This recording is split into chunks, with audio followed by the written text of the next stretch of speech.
Neste mundo, as mulheres são responsáveis por lutar entre si e tomar posse de países, inclusive dos homens. Vocês devem estar se perguntando qual é a razão da dominação feminina. Simplesmente, a proporção entre homens e mulheres é desfavorável, com um homem para cada 9 mulheres. Isso deixa os homens de lado, como se fossem meras decorações. No caso das mulheres, se são poderosas ou têm um alto status, estão em alta demanda por muitos homens. Se não têm esse status, serão obrigadas a compartilhar seu homem com suas irmãs ou até mesmo com toda a comunidade. Muitos de vocês podem estar pensando, isso é o paraíso. Bem, estão certos. Eu penso mesmo, sem rodeios. No entanto, os homens neste mundo não compartilham da mesma opinião. Para eles, sentir-se excitado e feliz por estar rodeado de mulheres é algo inimaginável.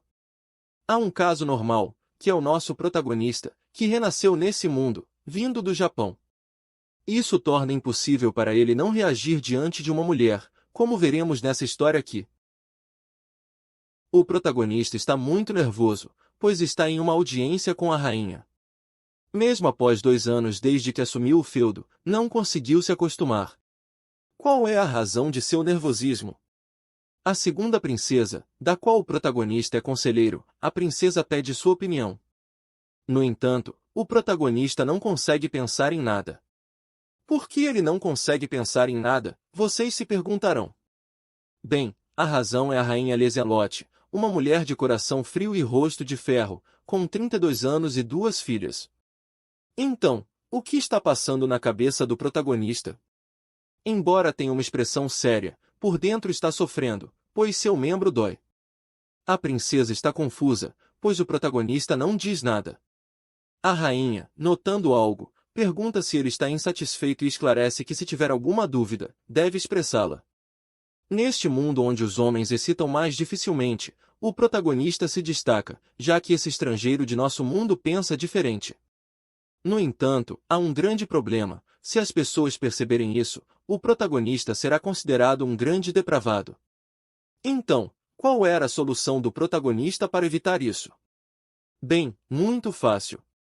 Ele simplesmente usa um cinto de castidade de metal para preservar sua honra.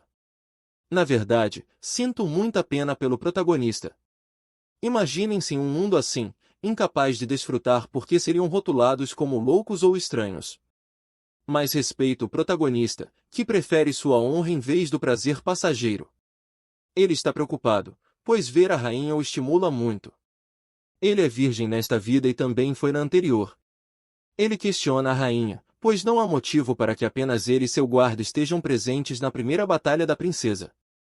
Ela diz que não é necessária tanta ajuda para um simples grupo de bandidos. Isso faz com que o protagonista aperte seu punho até sangrar. Ele questiona a rainha sobre por que a primeira batalha da princesa é contra simples bandidos.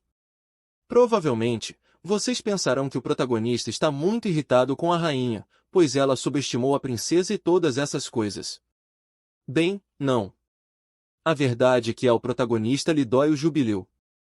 O protagonista em sua mente estava amaldiçoando a rainha, pois ela estava exibindo seus atributos diante de uma pessoa pura como ele. Ele se acalma pensando que não pode desonrar sua falecida mãe. O protagonista quer permanecer puro até o casamento para honrar sua mãe. Esse é o meu protagonista, continue assim.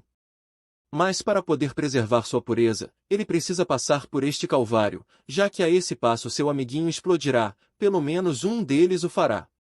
Rapidamente, ele pensa em uma forma de escapar dessa situação, e no final, decide usar a princesa como escudo. Imaginem o quão desesperado o protagonista está, que sua melhor ideia é usar a princesa como escudo. O protagonista reclama com a rainha sobre o tratamento muito diferente que a segunda princesa recebe em comparação com a primeira princesa. Esta última teve sua primeira batalha contra Vilendor, em vez de simples bandidos, o que fará as pessoas pensarem que a segunda princesa é uma piada. Ele termina dizendo que, pelo bem da segunda princesa, ela deve reconsiderar sua decisão. E embora pareça irritado, na verdade, ele só quer que a rainha pare de olhar para ele e permita que seu amiguinho descanse. A segunda princesa, com firmeza, diz que não se preocupe, pois está acostumada a esse tratamento. A rainha diz que já é suficiente, pois a eliminação de bandidos também é uma tarefa importante, e pede que levantem a cabeça. Mas o protagonista se recusa, pois não suportaria ver o corpo pecaminoso da rainha. Meu Deus, só olhem para a rainha. Coloquem-se no lugar do protagonista, nem Deus poderia contar seu sofrimento. A rainha diz ao protagonista que a escute, e deixa claro que eliminar os bandidos é uma tarefa muito importante. Ela pergunta se ele menospreza os bandidos, mas o protagonista não presta atenção, pois está chegando ao seu limite. Literalmente, há sangue saindo de sua boca e nariz. O protagonista se levanta, fazendo as guardas reagirem para proteger a rainha. Lancelot diz ao protagonista para relaxar, já que o tem em alta estima. Assim, temos um vislumbre do passado do protagonista, conhecido como o Cavaleiro da Ira, e é mencionado que ele está abaixo da primeira princesa na hierarquia de comando devido a seus feitos na Batalha de Vilendor. Ele é considerado o herói da Grande Guerra, e dizem que nunca esquecerão seu serviço ao país. Mas o que mais me surpreende é como diabos ainda é virgem. O protagonista finalmente se acalmou, embora o sangue continue em seu nariz. A rainha diz que sabe o que o povo pensa de Valieri e diz para escutar atentamente. Ela deixa claro que não tem a intenção de mudar a batalha contra os bandidos, pois é um decreto real, e diz que não tem mais nada a dizer ao conselheiro da princesa. Mas logo com uma cara de estranha, ele pergunta se pode sair. A rainha permite que ele vá embora, enquanto o protagonista está feliz, pois seu amiguinho foi salvo fisicamente e moralmente. A princesa agradece ao protagonista por ser seu conselheiro, enquanto o protagonista a olha com seriedade, agradecendo mentalmente por ser plano ao contrário de sua mãe, que é a personificação da sensualidade. A princesa estava feliz, pensando que, graças ao protagonista, poderia obter dinheiro para uso militar pelo governo. Mas a rainha Lancelot estava pensando algo diferente. Depois da criação do protagonista, ela se arrependeu de tê-lo designado como conselheiro de sua filha, pois ele foi subutilizado. A expressão nos olhos do protagonista era firme, ele manteve sua honra diante da rainha e não recuou nem um passo. É estranho ver a perspectiva da rainha, pensando que o protagonista é um homem que mantém sua honra e dignidade, mesmo diante dela. Bem, nós sabemos a verdade. E a rainha não está errada, embora as coisas não sejam exatamente como ela pensa. A rainha pensa que o protagonista está irritado, pois deve estar pensando que, mesmo com seu status de herói, lhe foram atribuídos simples bandidos, e ela percebe que o protagonista é difícil de lidar, já que tem muitas realizações, o que o torna um oponente muito cuidadoso. Mas ainda assim, a batalha não mudará para a segunda princesa, pois seu objetivo é garantir o trono da primeira princesa Anastasia e fortalecer a segunda princesa seria apenas um desperdício de recursos, o que a obrigou a usar sua autoridade real. A rainha também percebeu que o protagonista sorri para sua filha da mesma maneira que seu falecido marido. A rainha pensa que o protagonista deveria estar sob o comando da primeira princesa, já que ele a trata sem segundas intenções, o que o torna fascinante, a ponto de fazê-la desejar o protagonista.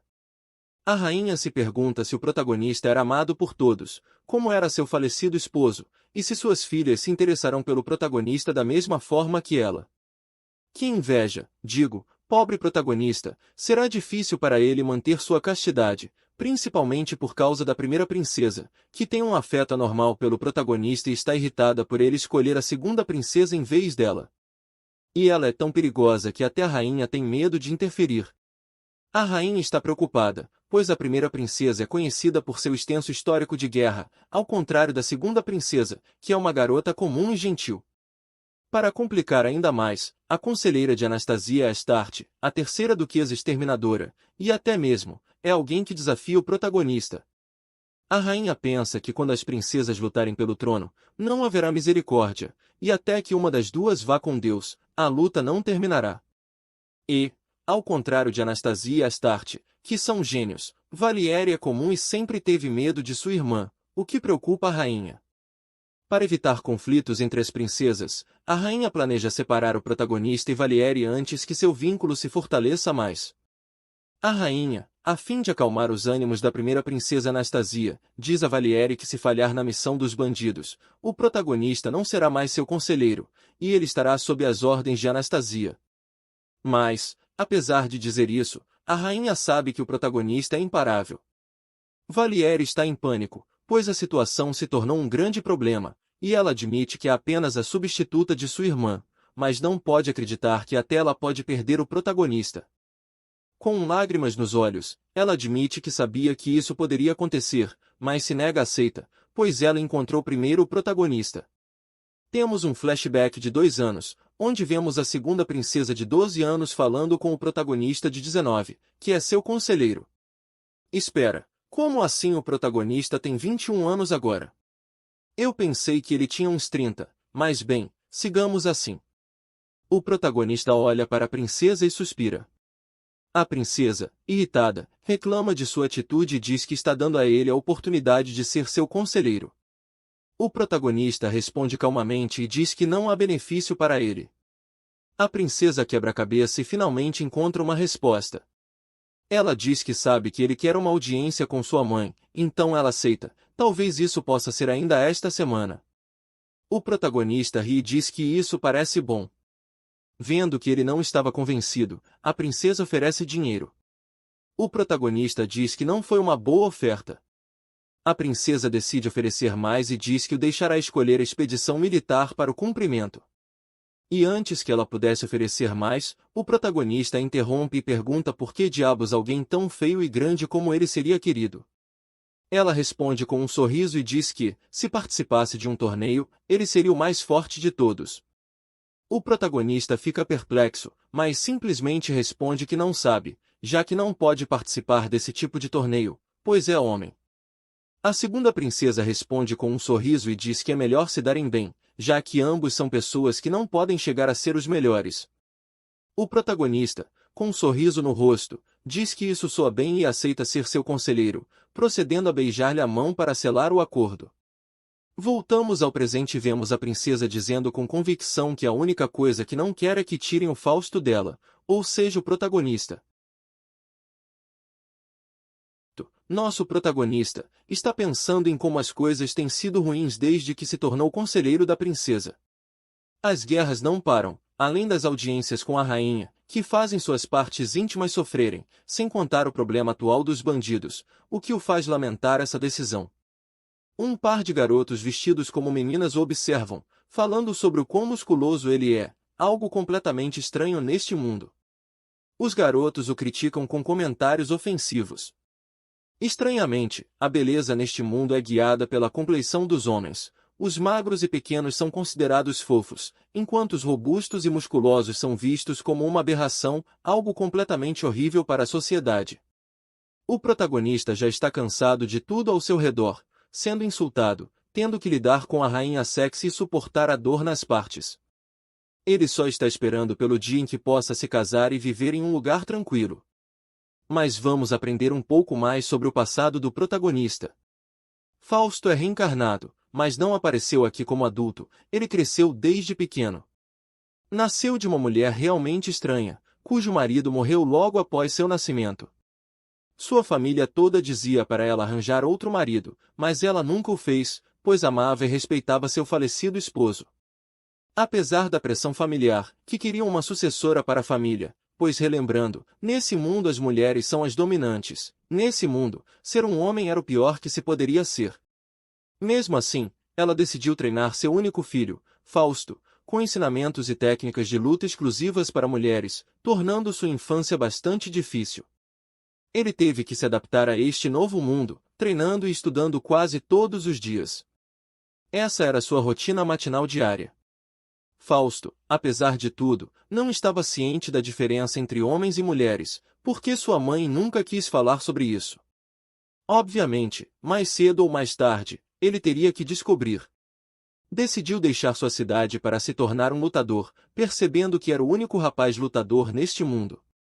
Pouco depois, sua mãe ficou doente, passando por seus últimos momentos. Apesar do seu estado decadente, ela sempre priorizou o treinamento de Fausto, não querendo que ele sofresse neste mundo terrível e desigual. Quando Fausto finalmente completou 20 anos e estava fisicamente pronto para viver por conta própria, sua mãe finalmente permitiu que a doença a derrotasse, pois seu objetivo foi alcançado. A doença a dominou completamente, fazendo-a morrer em uma idade bastante jovem, apenas 35 anos, quando ocorreu o fatídico